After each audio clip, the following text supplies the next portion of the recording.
Welcome back, everyone, to another deep dive.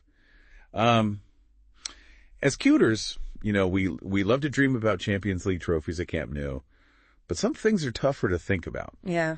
like Pep Guardiola leaving Barcelona. Still hurts, doesn't it? I mean, Guardiola, Messi, tiki-taka. Those are the days. It really did feel like a dynasty, 4 years, trophy after trophy, and then gone. Yeah. Almost felt like a betrayal, honestly. A lot of people felt that way. Yeah. But over the years, Guardiola's talked about why he left. And, it wasn't just about wanting something new. He kept mentioning these small wars at Barcelona. Yeah, the small wars. What did he mean by that? Just think about the pressure at a club like Barca. The fans, the media, the history. Right. It's a lot to deal with. And then on top of that, you've got the behind-the-scenes stuff. Right. Internal politics, power struggles. That's what Guardiola was getting at. Wow, yeah, you put it like that. Yeah, it's intense. Wow. And to have to deal with all that while you're trying to, manage a team full of superstars, come up with winning tactics. Oh, and win every single game. It's exhausting. So if it was that bad, why would he say recently that Barcelona shouldn't change its model? Well, that's the interesting part, isn't it? It sounds like a contradiction, but I think what he's saying is that Barcelona is this, unique, almost mythical club. Right. But all that magic comes at a price. It's like Barcelona's amazing, but kind of a mess, and that's just how it is. Yeah, basically. He actually said this club gives off a charisma, a special smell. What do you think he meant by that? I don't think he just means Camp Nou itself, right? No. I think it's the whole thing. Yeah. The history, the passion, the philosophy. There's something about Barcelona that's different. Exactly. It's in the players, the staff, the whole culture. Yeah. But you're right, it comes at a price. That special smell can be suffocating. So you can't really separate the good from the bad. That's what it sounds like. And for Guardiola, all those small wars, they just became too much. He actually said, in the end, you come to the conclusion that the only thing that matters is convincing your players of your idea and what you think should be done. So he was just trying to focus on the football, the players. Yeah, like blocking out the noise. But how long can you do that for? Good question. And it makes you think, if someone like Guardiola feels like he has to shield himself, what does that say about the club? Right. Maybe it's not just about Guardiola. Maybe it's just part of what Barcelona is. But before we go down that road, let's talk about Guardiola's time at Manchester City. Has he found a different smell there? It's definitely different. You don't hear about all the same drama that was happening at Barcelona. He's been there, 8 seasons? That's like a lifetime for Guardiola. Tells you something, right? Seems like he's finally found a place where he has some peace and quiet, And look at the results. Premier League titles, cups, even the Champions League. Yeah, you can't argue with that. But us killers, we always wonder, does part of him still want to come back to Camp Nou? He's definitely said things that make you think about that. Remember when he said, from my point of view, Barca should not change its model? Almost like he's still got a stake in the club, even from a distance. And he talks about loving Barcelona, the city, the people. Yeah, for sure. But remember, he also said, here, the shots come from everywhere and every day, but the ones that hurt the most are the ones that arise from within. Oof, yeah. Doesn't sound like he's in a hurry to go back to all that does it. No. It's like he's saying, I love you, Barcelona, but I can't live with you. That's it, exactly. Yeah. So it makes you wonder, what would it take for him to actually come back? I mean, would he need to know that things have changed?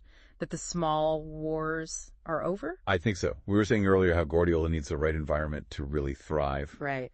He's not going to come back if he's going to be fighting with people all the time. Yeah. He needs to know that everyone's on the same page. Exactly. And it's not just the board or the president. It's the whole culture of the club. Yeah. All that intensity. Yeah. Can you even separate that from what Barcelona is? Big question, right? Mm-hmm.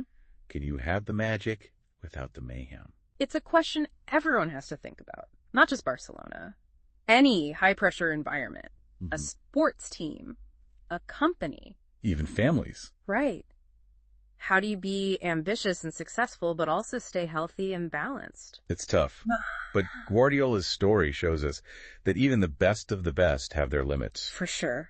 But it also makes you wonder, what if he came back to Barcelona on his own terms? Ooh, now that's interesting. What do you mean on his own terms? Well, think about it. He's achieved everything at City, built a dynasty, has tons of respect, everyone listens to him. So he doesn't need to go back to Barcelona to prove anything. Right. That gives him power. You Yeah. know? If he went back, it would be because he truly believes he can make a difference. Like he can change the club to fit his vision. I like that. But can you really change a club like Barcelona? That's what's so interesting. Guardiola isn't just a manager. He's a transformer. Everywhere he goes, he changes things, doesn't just adapt to the culture. He creates a new one. Well, hold on. Are you saying that if Guardiola came back, he'd actually be the one to change Barcelona? Even though he said they shouldn't change. It's possible, isn't it? Look what he did the first time. He didn't just win trophies. He changed how the game was played, created a whole philosophy that's still there today. So maybe the question isn't whether Guardiola will come back to Barcelona. It's what kind of Barcelona would he come back to? That's the question, and I think to answer it, we have to understand not just Guardiola's ambition, but his love for the club. Okay, let's be real, though. He might extend his contract with City. Coming back to Barcelona seems like a long shot. True. But you never know. Destiny has a funny way of working things out. Maybe one day we'll see Pep back where it all began. Until then, we can dream. But one thing's for sure. Guardiola in Barcelona, it's complicated. Lots of love, lots of heartbreak. And drama. That's what makes it so interesting. Yeah, for sure. It's a story that's not over yet. And his colors, we can't wait to see what happens next. Definitely not. All right, so we've talked about the small wars, the intensity, the special smell of Barcelona, and about Guardiola's success at City. And maybe even coming back to Camp Nou one day. Right. But let's talk a bit more about Guardiola as a coach. What's his style? You can't talk about Guardiola without talking about tiki-taka. Right. I mean, that's what he built at Barcelona, all that passing, controlling the game. Just beautiful football. Xavi and Iniesta. Those were the days. Magical. But honestly, Barca haven't really played like that for a while. True. Which makes you think, could tiki-taka even work today? You know, the game's changed. It's more physical, more direct. Yeah. Teams press higher, close down space faster. So you're saying tiki-taka is outdated? I wouldn't say that, but it would need to evolve. And Guardiola's great at that. Always changing, always adapting. Look at City. He's using Haaland now. Yeah. For a different style. Right, but he's still got those core principles. Possession, control. Yeah. He's blended the styles, and he'd have to do that at Barcelona too. Because the team's different now. No Messi, no Xavi, no Iniesta. Exactly. So it would be fascinating to see what he'd do with these players. Could he create a new tiki-taka? Yeah. Would he start from scratch? That's what makes Guardiola so interesting. He's always pushing boundaries. Yeah. So, yeah, the possibility of him coming back, it's exciting. It would be amazing, like watching an artist go back to the same painting, but with new tools. What would he create? Okay, but again, I'm getting carried away here. Let's be real.